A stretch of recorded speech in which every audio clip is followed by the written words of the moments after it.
teman-teman, kali ini kita akan membahas tentang tunagrahita. Nah, tunagrahita ini menurut Kustawan merupakan anak yang memiliki intelijensi yang signifikan berada di bawah rata-rata dan disertai dengan ketidakmampuan dalam adaptasi perilaku yang muncul dalam masa perkembangan. Sedangkan menurut Rahmayana mengemukakan bahwa tunagrahita berarti suatu keadaan yang ditandai dengan fungsi kecerdasan umum yang berada di bawah rata-rata, disertai dengan berkurangnya kemampuan untuk menyesuaikan diri atau berperilaku adaptif, dan itu mulai timbul sebelum usia 18 tahun. Jadi, dapat diambil kesimpulan bahwa tunagrahita yaitu yang pertama, adanya fungsi intelektual yang di bawah rata-rata, kekurangan dalam perilaku adaptif, dan keadaan tersebut mulai timbul sebelum masa perkembangan. Nah, yang selanjutnya kita akan membahas klasifikasi tunagrahita menurut Muhammad Amin. Yang pertama ada tunagrahita ringan atau mampu didik. Tingkat kecerdasan IQ mereka berkisar antara 50 sampai 70. Mereka mempunyai kemampuan untuk berkembang dalam bidang pelajaran akademik, penyesuaian sosial, dan kemampuan bekerja. Mereka juga mampu menyesuaikan dengan lingkungan yang lebih luas, dapat mandiri dalam masyarakat, mampu melakukan pekerjaan semi terampil, dan pekerjaan sederhana. Yang selanjutnya ada tunagrahita sedang atau mampu latih dengan tingkat kecerdasan IQ mereka antara 30 sampai 50. Mereka dapat belajar keterampilan sekolah untuk tujuan fungsional, mampu melakukan keterampilan mengurus dirinya sendiri atau self-help, mampu mengadakan adaptasi sosial di lingkungan terdekat, dan juga mampu mengerjakan pekerjaan rutin yang perlu pengawasan. Yang selanjutnya adalah tunagrahita berat atau sangat berat, disebut juga mampu rawat. Tingkat kecerdasan mereka kurang dari 30, bahkan hampir tidak memiliki kemampuan untuk dilatih mengurus dirinya sendiri. Yang selanjutnya adalah klasifikasi tunagrahita berdasarkan tipe-tipe klinis atau fisik menurut Mumpuniarti. Yang pertama ada Down syndrome, yaitu salah satu penyakit akibat kelainan kromosom yang menyebabkan penderitanya memiliki tingkat kecerdasan yang rendah dan kelainan fisik yang khas. Yang selanjutnya ada kreatin atau disebut hipotiroid kongenital, yaitu merupakan penyakit kekurangan hormon tiroid parah yang muncul pada bayi baru lahir. Kondisi ini bisa terjadi karena ibu kurang mengonsumsi yodium selama kehamilan atau memang ada kegangguan pertumbuhan kelenjar tiroid di tubuh bayi. Bayi dengan penyakit ini akan terganggu pertumbuhannya, mengalami stunting, kelainan bentuk fisik, dan masalah fungsi syaraf. Yang selanjutnya adalah hidrosefalus. Hidrosefalus adalah penumpukan cairan di rongga otak sehingga meningkatkan tekanan pada otak. Pada bayi dan anak-anak, hidrosefalus membuat ukuran kepala mereka membesar. Selanjutnya adalah mikrosefalus, yaitu kebalikan dari hidrosefalus, merupakan kondisi langka di mana kepala bayi berukuran lebih kecil dari ukuran kepala bayi normal. Mikrosefalus juga ditandai dengan ukuran otak yang menyusut serta tidak berkembang dengan sempurna. Kondisi ini bisa sudah ada sejak bayi lahir, tetapi bisa juga terjadi kemudian pada bayi normal di tahun-tahun pertama masa pertumbuhannya.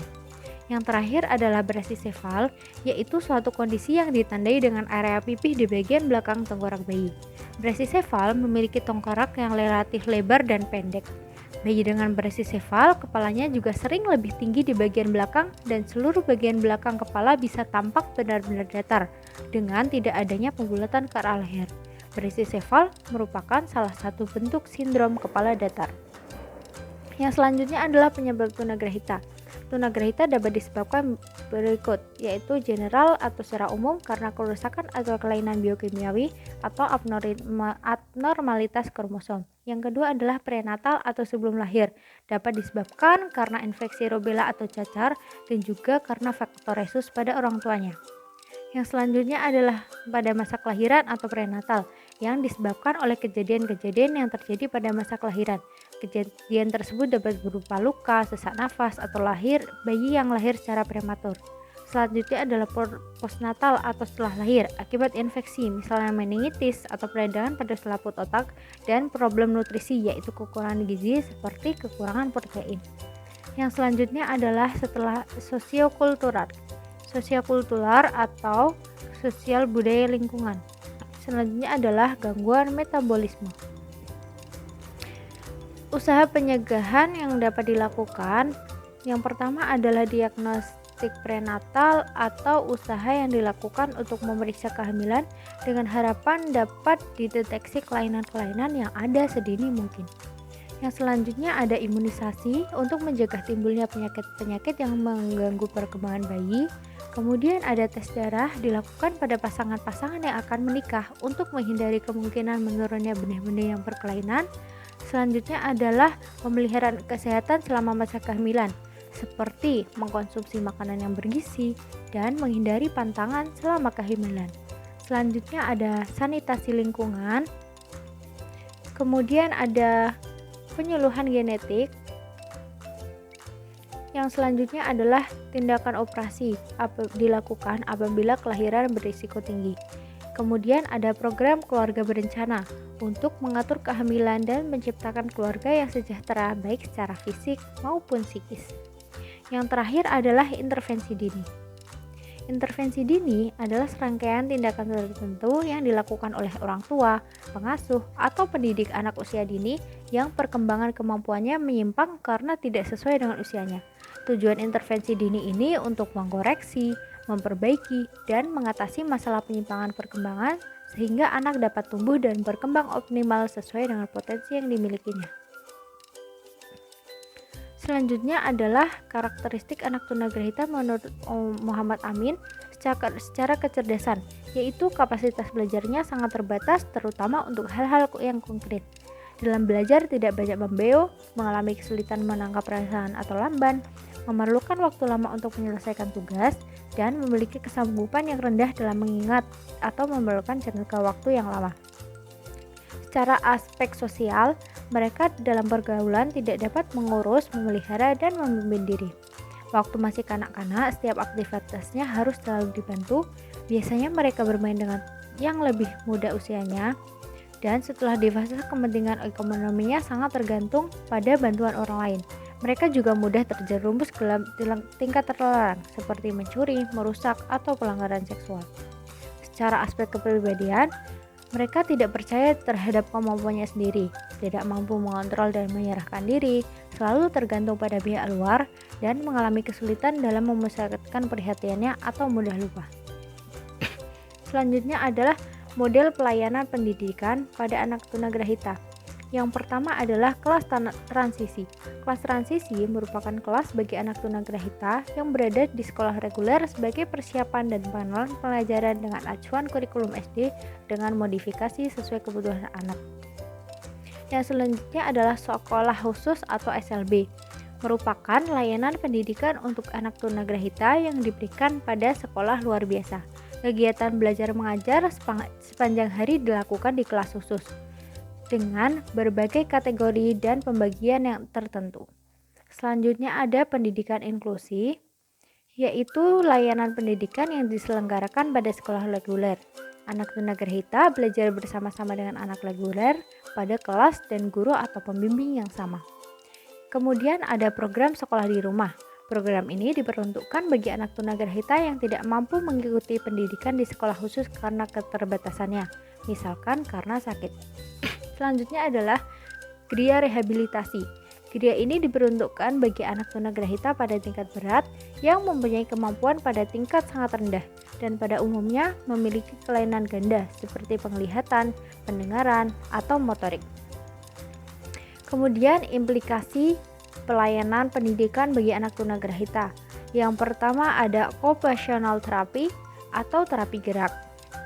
Selanjutnya ada play therapy atau terapi bermain.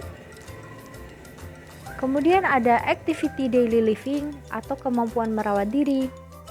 Selanjutnya ada life skill atau keterampilan hidup.